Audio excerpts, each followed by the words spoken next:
कांग्रेस के राष्ट्रीय प्रवक्ता रणदीप सिंह सुरजेवाला ने हरियाणा की सरकार पर बड़ा आरोप लगाया है। हिसार के कांग्रेस भवन में पत्रकारों से बातचीत के दौरान सुरजेवाला ने कहा कि खट्टर सरकार के संरक्षण में ही राज्य के अंदर संगठित अपराध पनप रहे हैं। यही कारण है कि प्रदेश में रोजाना आपराधिक गतिविधियां बढ़ रही हैं और उनके खिलाफ कोई कार्रवाई भी नहीं हो रही।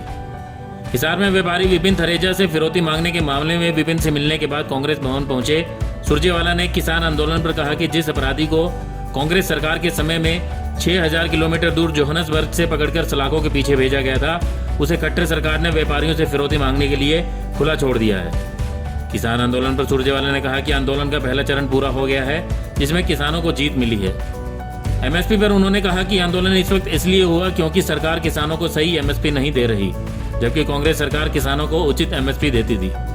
आज किसानों की फसलें बर्बाद हो रही हैं तो सरकार उसका मुआवजा भी नहीं दे रही और न ही फसल बीमा योजना का किसानों को लाभ मिल रहा है।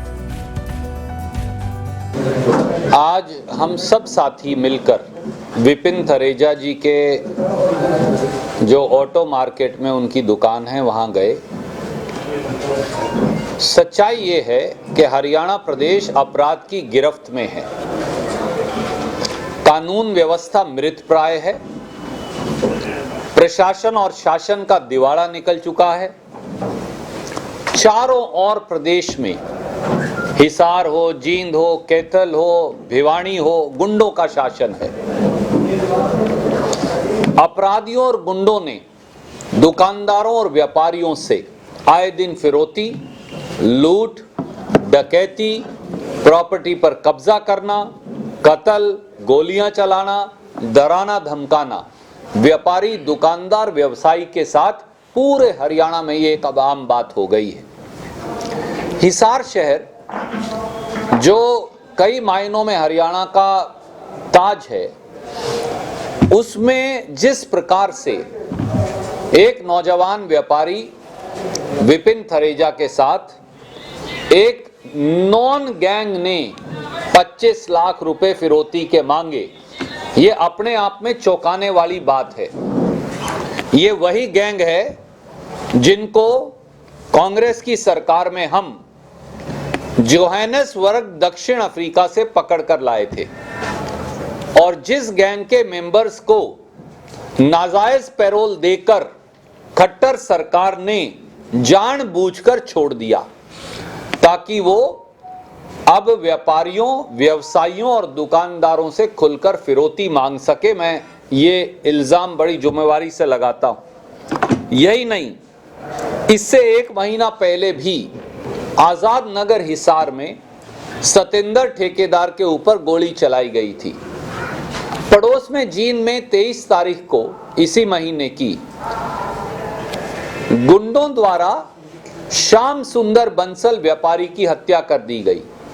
सिवानी में व्यापारियों पर गोली चलाई गई। पड़ोस में तोशाम में व्यापारियों पर गोली चलाई गई।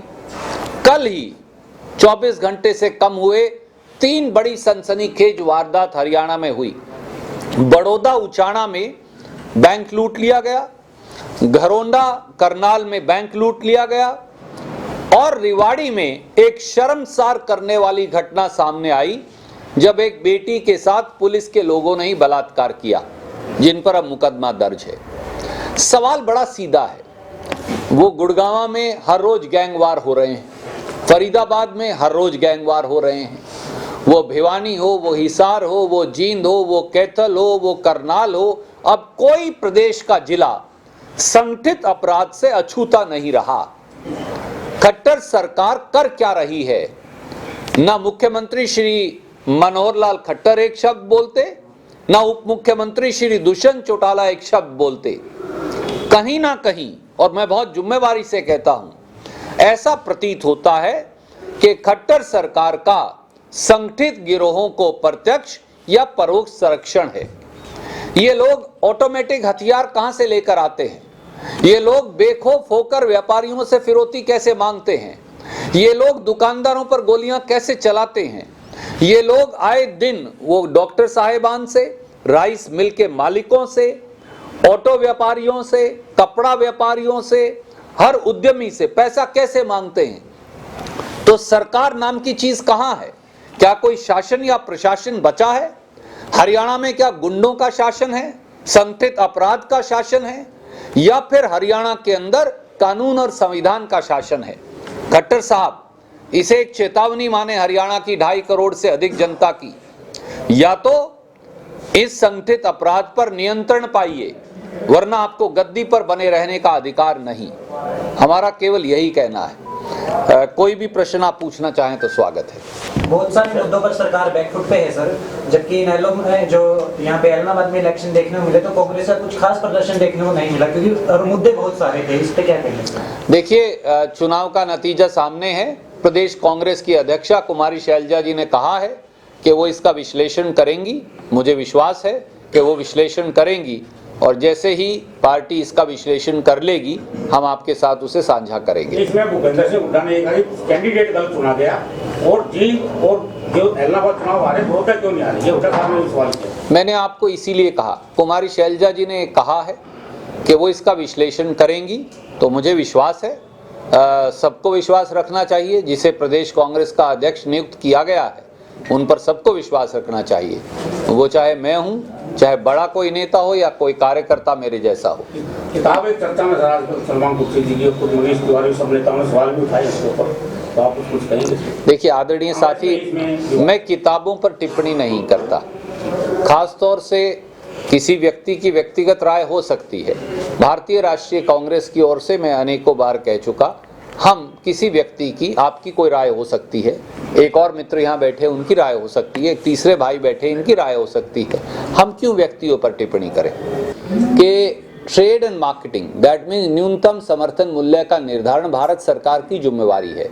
आपको याद होगा हमारी सरकार बोनस देती थी छत्तीसगढ़ में, मोदी जी ने पत्र लिखकर उस पर बैन लगा दिया। तो इसलिए अब सब जगह समान रेट होगा उन फसलों का जो न्यूनतम समर्थन मूल्य की प्रणाली पर है। मैं एक आपसे और किसानों के समक्ष एक और बात रखता हूं, याद करिए पहले ये आंदोलन क्यों नहीं हुआ? क्योंकि कांग्रेस न्यूनतम समर्थन मूल्य देती थी। आज अगर आप जींद से आगे चले जाएं तो धान पैदा करने वाले किसान से जाकर पूरे हरियाणा में पूछिए, एक कोने से दूसरे कोने तक टीआर जीरी की धान की कीमत नहीं मिली एमएसपी। आज वो लुट रही है आज, और सरकार ने खरीद बंद कर दी। तो आप एमएसपी निर्धारित कर दें, वो मिले ही ना, उसका लाभ क्या है? कपास की कीमत जरूर बढ़ गई एमएसपी से ज्यादा, पर सारी कपास को लाल सुंडी खा गई। क्या 1 पैसे का मुआवजा खट्टर सरकार ने या मोदी जी ने दिया? सच्चाई ये है कि किसान को 80-80, 90-90 पैसे खेत में नुकसान हुआ है। पूरे हिसार के अंदर तो हमने नरमा कपास की फसल लगा रखी थी। तो आप एक एक किसान से पूछिए, तो ना बीमा योजना काम करती ना एमएसपी की प्रणाली, क्योंकि सरकार की मंशा जो है वो दुर्भावना पर आधारित है। ब्यूरो रिपोर्ट, नई ताज़ा न्यूज़, हिसार। लेटेस्ट वीडियोस के लिए सब्सक्राइब करें हमारा चैनल नई ताज़ा न्यूज़ और दबाएं बेल आइकॉन ताकि आप मिस न करें कोई भी अपडेट।